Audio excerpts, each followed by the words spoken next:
दोस्तों नमस्कार, मैं सत्यपाल रत्ती आज फिर सबा राइट्स एंड आई रिसाइट की माला में एक और फूल चढ़ाने आया हूँ।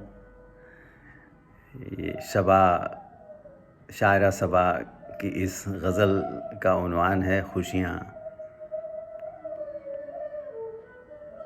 हैप्पीनेसेस, खुशियाँ।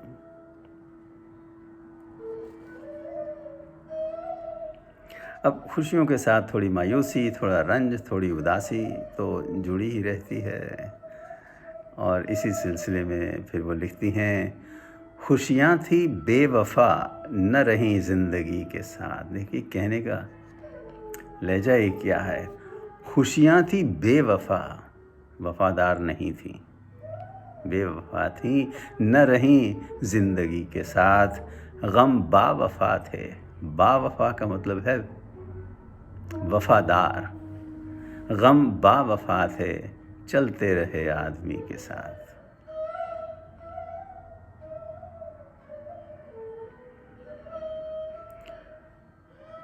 खुशियाँ और गम का अंतर उन्होंने पहले से ही साफ करके रख दिया है। खुशियाँ थीं बेवफ़ा न रहीं ज़िंदगी के साथ, गम बावफ़ा थे, चलते रहे आदमी के साथ।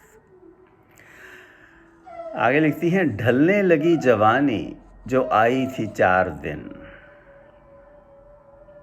ठहरा बुढ़ापा कब्र तलक रहबरी के साथ। रहबरी का मतलब है एक साथी बनकर, एक कंपेनियन बनके। बुढ़ापा जो है वो कब्र तलक चलता रहा, कि इसे कहते हैं वफ़ादारी। ढलने लगी जवानी जो आई थी 4 दिन, जवानी बेवफ़ा हो गई, ठहरा बुढ़ापा कब्र तलक रहबरी के साथ। उसने वफ़ादारी दिखाई। कहने का तरीका है, अंदाज़ ज़िंदगी के बदल कर जियो सदा। देखिए क्या मैसेज है। अंदाज़ ज़िंदगी के बदल कर जियो सदा, अपनों की बेरुखी को सहो तुम खुशी के साथ। देखिए ये तो ज़िंदगी का अटूट नियम है। अपनों की बेरुखी को सहो तुम खुशी के साथ। ये अपने ही हैं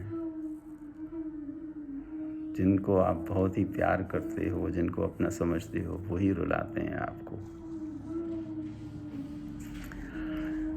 वो किसी शायर साहब ने इसी सिलसिले में लिखा था कि आगाज़ आशिकी का मज़ा आप जानिए, आगाज़ आशिकी का मज़ा आप जानिए, अंजाम आशिकी का मज़ा हमसे पूछिए। अंदाज़ ज़िंदगी का बदल कर जियो सदा, अपनों की बेरुखी को सहो तुम खुशी के साथ। आगे लिखती हैं, पूजा है मैंने रोज़ व शब इस कदर उसे,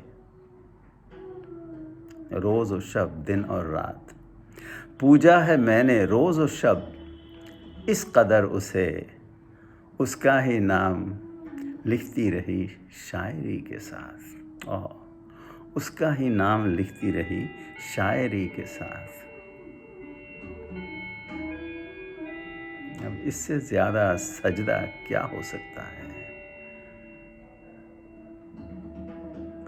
अपने आप को उसमें लीन ही कर देना कि उसका नाम ही लिखती रही अपनी शायरी के साथ।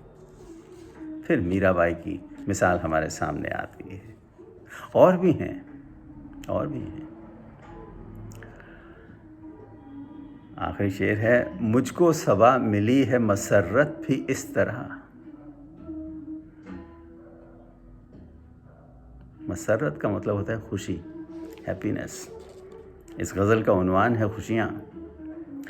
मुझको सबा मिली है मसर्रत भी इस तरह, जैसे कि अजनबी हो किसी अजनबी के साथ।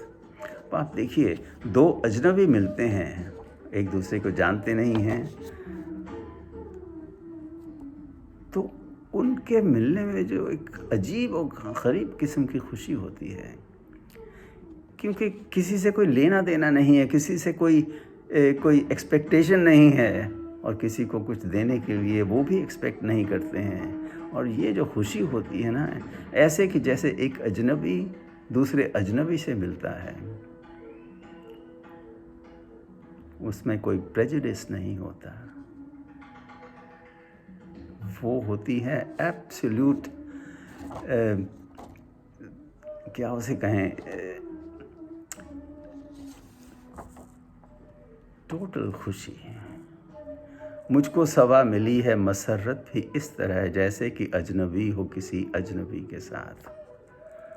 आप जाने पहचाने लोगों से मिलें तो उस खुशी का एहसास जो है कुछ और ही होगा, लेकिन जब आप किसी अजनबी को अचानक मिलते हैं तो उनसे बात करने का लहजा भी आपका कुछ और ही होगा। तो मैं इस गज़ल को एक बार फिर पढ़ देता हूँ बिना किसी इंटरप्शन के।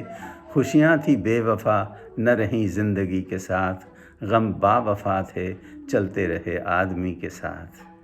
ढलने लगी जवानी जो आई थी 4 दिन, ठहरा बुढ़ापा कब्र तलक रहबरी के साथ।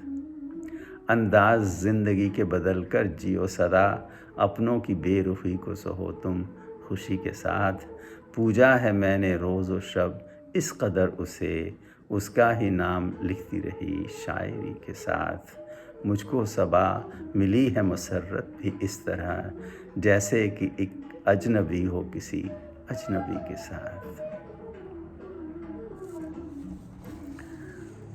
वो मसर्रत पे एक शेर याद आ रहा है, यही ज़िंदगी मुसीबत, यही ज़िंदगी मसर्रत, यही ज़िंदगी हकीकत, यही ज़िंदगी फसाना। देखिए ज़िंदगी कितने रूप हैं, अनेकों रूप हैं। तो यही हकीकत है और यही फसाना है। तो उम्मीद है दोस्तों आपको ये गज़ल पसंद आई होगी। तो आज तक के लिए इतना ही, अगली बार तक के लिए धन्यवाद, नमस्कार। खुश रहें, खुशहाल रहें, स्टे सेफ।